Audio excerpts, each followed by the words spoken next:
में हमारे इस कार्यक्रम के मुख्य बिंदु हमारे JBKSS के अध्यक्ष जयराम टाइगर।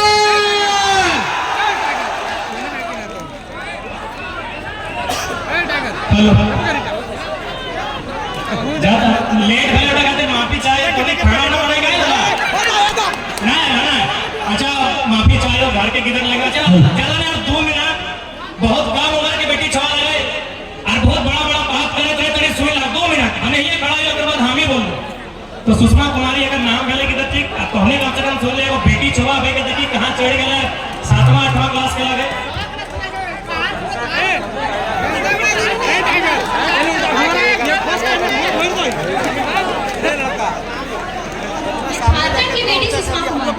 JBKSS के सभी सदस्यों तथा यहाँ आए सभी लोगों को झारखंडी जोहार करती हूँ।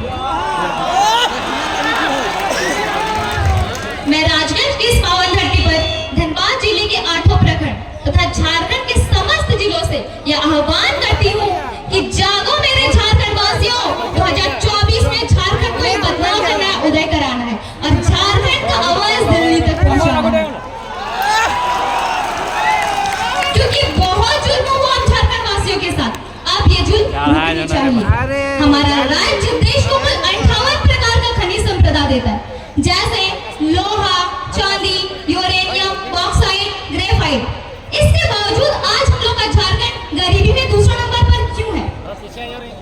आज हमारा राज्य लाचारी, बेबसी और गरीबी में जी रहा है। आज हम समस्त झारखंड वासियों को एकजुट होकर लड़ना होगा, बुराइयों के खिलाफ, भ्रष्टाचारियों के खिलाफ तथा सरकार की गलत नीतियों के खिलाफ। क्योंकि विनोद बिहारी महतो ने कहा था कि लड़ना तब है जब माटी, बेटी और रोटी संकट में हो, और आज ये तीनों संकट में आ चुकी है और आज हमें एकजुट होकर लड़ना ही होगा। अब हम अपनी इस माई माटी की छाती को और चीरने नहीं देंगे, क्योंकि वक्त आ गया है झारखंड में राज कर रहे समस्त भ्रष्टाचारी नेताओं तथा अन्य प्रदेशों के मंत्री तथा महामंत्री को झारखंड से उखाड़ फेंकने का। हम झारखंड वासी जब 4345 पंचायत में जब 4345 मुखिया तथा सरपंच बना सकते हैं, 936 जिला परिषदों की सीटों पर जब 536 जिला परिषदों के सदस्य बना सकते हैं, 24 जिलों में जब मुखिया मतलब 24 जिलों में जब संसद बना सकते हैं, 24 जिलों में जिला परिषदों के सदस्य तथा विधायक बना सकते हैं, तो क्या 81 विधानसभा की सीटों पर और 14 लोकसभा की सीटों पर संसद तथा विधायक नहीं बना सकते हैं? जरूर बना सकते हैं और बनाएंगे।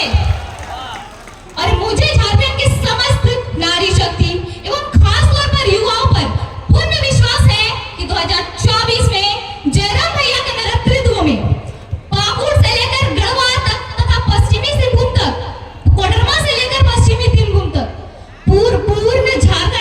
संपूर्ण झारखंड में बदलाव का एक नया उदय होगा।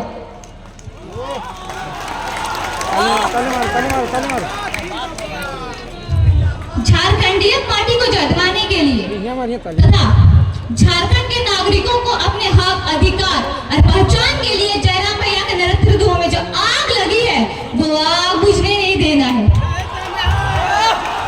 क्योंकि तभी हम झारखंड में चल रहे समस्त ज्वलंत समस्या जैसे उद्योग नीति, विस्थापन नीति, स्थानीय नीति, 1932 का खतियान और 60-40 नहीं बल्कि 90-10 नीति लागू कर सकते हैं।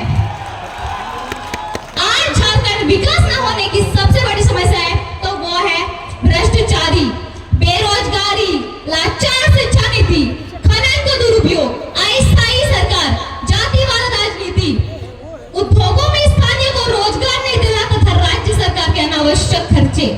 अगर झारखंड को तरक्की करवाना है तो मैं सुषमा कुमारी को इस तरीके बताना चाहती हूँ कि झारखंड तरक्की कैसे होगा।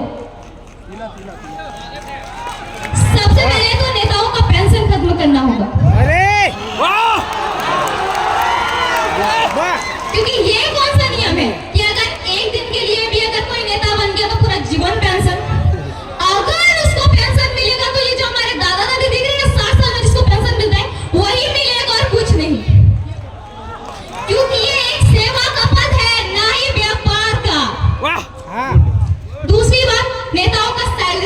करना होगा, क्योंकि नेताओं को जब सरकार की तरफ से सारी सरकारी सुख सुविधाएं मिल रही है तो उसको सैलरी की क्या जरूरत है? राजा महाराजा जैसे घूमता है, वीआईपी गाड़ी में घूमता है, सैलरी की क्या जरूरत है? सरकार की तरफ से सारी सुख सुविधाएं मिल रही है। तीसरी और सबसे महत्वपूर्ण बात, झारखंड के राजनीति से नेपोटिज्म खत्म करना होगा, क्योंकि झारखंड में जेएसएससी और जेपीएससी एग्जाम का तो कोई ठिकाना ही नहीं। पेपर लीक होता है पर टाइम पर एग्जाम नहीं होता है।